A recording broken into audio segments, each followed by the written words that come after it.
Dear students, हमने last time study किया class में three kingdom classification, four kingdom classification and today we will discuss five kingdom classification.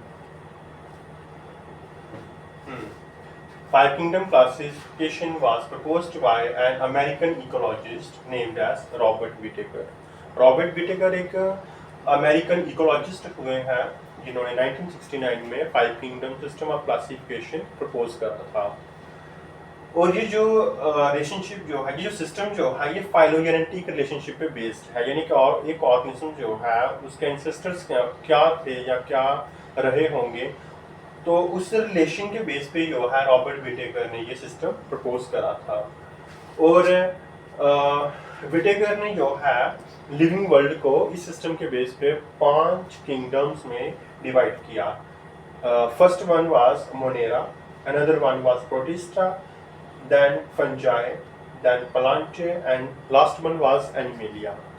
But dear system, dear students, actually is what this system of classification was based on certain factors that was taken by Robert Whittaker in his system of classification. And now we will discuss the factors that was taken by Robert Whittaker during this five system of classification. And first one is structure of cell. Robert Whittaker जो है उसने सबसे पहले organisms का ये correct factor देखा कि organism जो है वो यूनिसेलुलर है या मल्टी सेलुलर है. इस बेस पे जो है क्लासिफिकेशन दी, ये फैक्टर रिस्पॉन्सिबल रहा. And then after that whether the organism is unicellular और मल्टी सेलुलर ऑर्गेनिजम्स, यानी कि ऑर्गेनिज्म जो है वो यूनिसेलुलर है या उसकी जो ऑर्गेनाइजेशन है वो मल्टी सेलुलर है. इसके साथ साथ उसने ये चीज़ भी कही कि देखो फाइलोजेनेटिक इवोल्यूशन जो थ्योरी है वो यही बात कहती है कि शुरू में जो है सारे ऑर्गेनिजम्स जो हैं वो यूकैरियोट्स थे, लेकिन इसने ये बात भी देखी कि फाइलोजेनेटिक थ्योरी ये बात भी कहती है कि यूकैरियोट्स जो हैं वही उन्हीं की एवोल्यूशन हुई है, मल्टी सेलुलर ऑर्गेनिजम्स जो हैं उसके बाद बने हैं. तो इसने ये चीज़ देखी कि कैसे फिर मल्टी सेलुलर ऑर्गेनिजम्स जो हैं आगे वो कैसे उनकी एवोल्यूशन हुई, वो कॉम्प्लेक्स ऑर्गेनिजम्स बने, मल्टी सेलुलर ऑर्गेनिज्म किस तरीके से कॉम्प्लेक्स बने, इवन दैन की मल्टी सेलुलर ऑर्गेनिज्म किस तरीके से स्पेशलाइज्ड सेल्स में चेंज हुए हैं. इसके बाद टिश्यू लेवल ऑफ ऑर्गेनाइजेशन आई है, ऑर्गन लेवल ऑफ ऑर्गेनाइजेशन आई है, organ system level of organisation आई है. तो मतलब ये चीज़ों के उसने फैक्टर को डिस्कस लिया. And third one was mode of nutrition.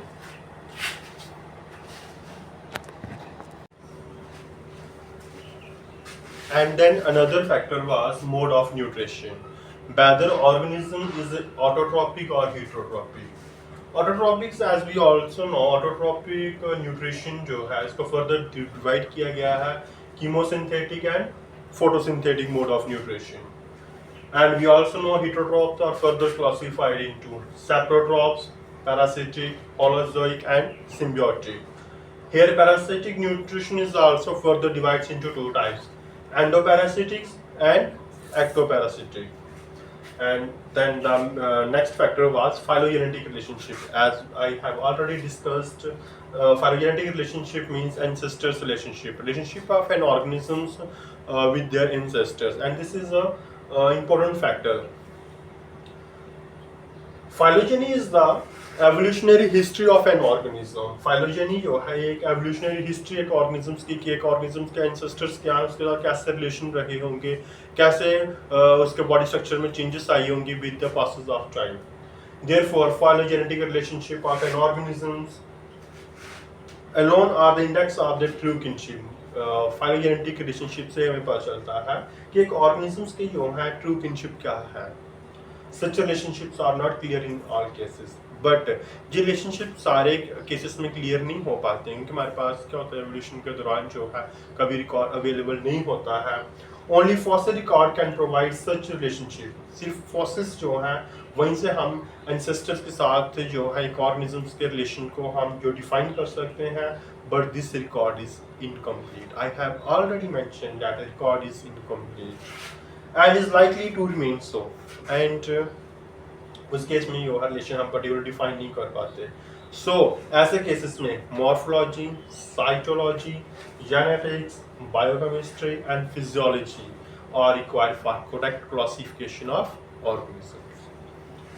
And the next one is thallus organization. What is thallus? This is an important word. Thallus. Thallus is the undifferentiated mass of cells.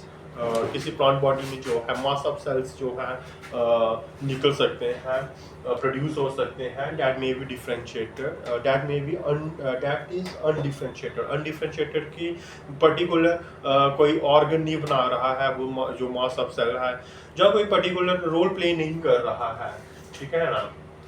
तो undifferentiated mass of cell, क्योंकि जब sales differentiate होने शुरू हो जाते हैं, तो differentiate जब होते हैं सेल्स तो वो ऑर्गन्स बनाते हैं, ऑर्गन सिस्टम बनाते हैं, यानी एक पर्टिकुलर ऑर्गेनिजम्स की जो ओवरऑल डेवलपमेंट एक ऑर्गेनाइजेशन है उसमें जो है मेन रोल होता है सेल्स का। लेकिन अनडिफरेंशिएटेड मास ऑफ सेल्स जो होते हैं वो थैलस होते हैं, ये पर्टिकुलर स्ट्रक्चर प्रोवाइड नहीं कर रहा है एक इंडिविजुअल में। एंड जनरली जो है एल्गी एंड फंजाई में जो है थैलस ऑर्गेनाइजेशन देखने को मिलती है। And then next factor that was considered by Whittaker during five kingdom classification, that was reproduction. We know what is reproduction. Reproduction is the process by which individuals are produced from their parents. So reproduction may be sexual or asexual, and we all are aware by sexual reproduction and asexual reproduction. So asexual reproduction may be further divided into several types. One may be fragmentation, one may be budding, spore formation, vegetative propagation and regeneration, and there may be so many other modes of asexual reproduction. And that's all.